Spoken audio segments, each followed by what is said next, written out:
Nothing about a new NBA 2K game should be surprising anymore. At this point, every new 2K entry is less of a new game and more of an annual entry fee to the same platform with a handful of gameplay tweaks, visual improvements, and occasionally a new mode or piece of content. At the same time, developer Visual Concepts has aggregated virtually everything NBA related into one place on this platform, and with NBA 2K26, it is making a concerted effort to address and improve areas that have been lacking in recent titles. With the updated Out of Bounds, MyCareer mode, and some significant gameplay improvements, 2K26 has made some great steps forward and streamlined many of its systems, though it's hard to ignore the pervasive microtransactions that feel built into every mode. 2K's MyCareer will always hold the bulk of new content, and it returns this time to having a scripted narrative in the Out of Bounds mode. 2K has always had beautiful visuals and high production value stories being told, and this is no different. Taking the player character, who you can name but is always referred to as MP, through a season of high school club basketball and a season of European League basketball. MP is an outspoken content creator documenting his path toward his dream of playing in the NBA. And the short-form videos he creates throughout the story give a surprisingly well-written snapshot of his psyche along the way, especially as he makes a few key decisions, including where to play club ball and which European team to sign with. Aside from those choices though, the narrative is a linear sequence of a handful of games in each season, attempting to outplay your competition to show that you belong at the next level.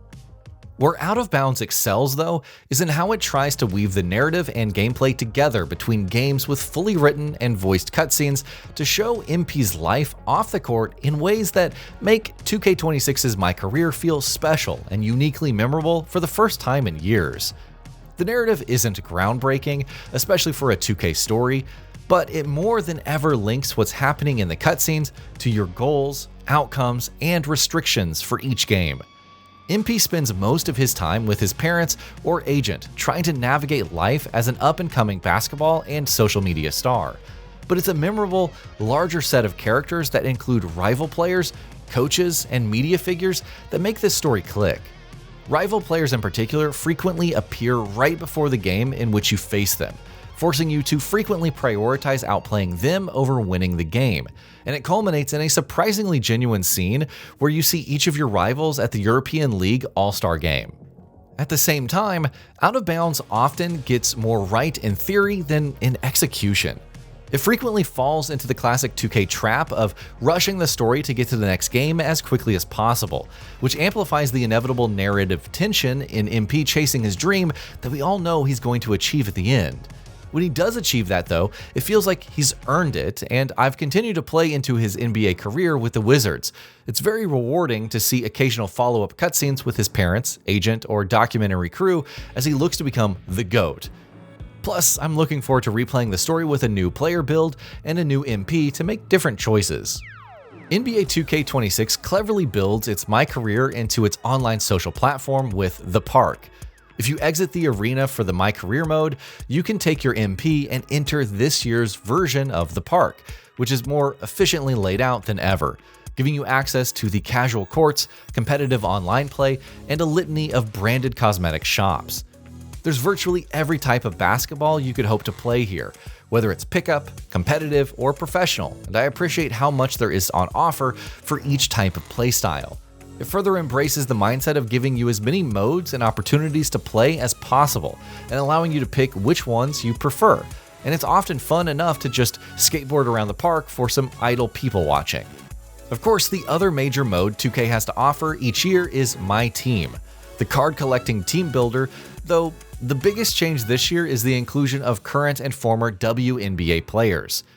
As with past years, the main appeal of My Team is to collect cards and build your team, and there are dozens of different modes through which to play with your team, from individual games and missions to season-long challenges.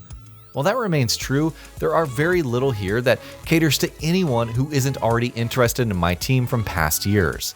While 2K is known for its litany of modes, from the more specialized MyCareer and MyTeam to traditional MyGM and MyNBA modes, it's disappointing that these two modes hold the vast majority of this year's updates, as the only notable update elsewhere is the limited off-season scenarios MyGM option. Regardless of mode, the on-court gameplay feels like it's taken a step forward in 2K26. Whether you're a 60-something overall benchwarmer or a 90-something overall superstar. First and foremost is the improved shot timing, which goes back to basics with a universal green or miss meter to more accurately mimic the actual act of shooting with consistent timing and a green zone that grows and shrinks with how open and balanced you are. Combined with tangibly smoother shooting and dribbling animations, playmaking and scoring are as rewarding as they've been in recent years. Each play has an added weight that I haven't felt in 2K in years, further improved by the GOAT mode abilities and other in-game changes that integrate a player's streakiness and confidence.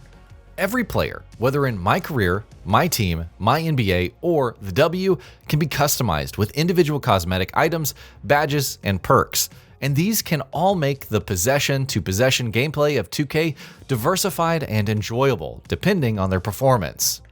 What's apparent with NBA 2K26 though is how all of these cosmetics and micro upgrades feed a system of microtransactions that actively detract from the gameplay. With 2K's VC currency, you can purchase stat upgrades, new card packs in MyTeam, or cosmetics for your MP, and it's approaching a stereotypical free-to-play pace with how comically slowly you gain VC compared to how quickly you can purchase it. Of course, you are technically able to progress without purchasing any VC, but alongside the barrage of advertisements that continues to increase year over year, it begs the question whether 2K26 is worth the $70 entry fee on top of the financial or time investment needed to get to a competitive place with your players or teams. The NBA 2K franchise is an unstoppable force in the sports gaming world, and each year's entry seems to only move the needle up or down a few degrees. From a gameplay perspective, NBA 2K26 is a significant step forward with its smooth and simplistic style that feels as good as ever, and the attempts to streamline and expand MyCareer with the out-of-bounds mode are a major step forward and a great sign of things to come for that mode. However, as has become the routine with each 2K game, the entire package, as polished and expansive as it is, requires a significant investment of either time or money in the form of microtransactions. If you can overlook that, though that may be a tall task, this is 2K at its smoothest and most streamlined in years. And that'll be about it for this one. If you guys like what we're doing at GamingBolt, please consider subscribing to our channel, and I'll see you guys on the next video.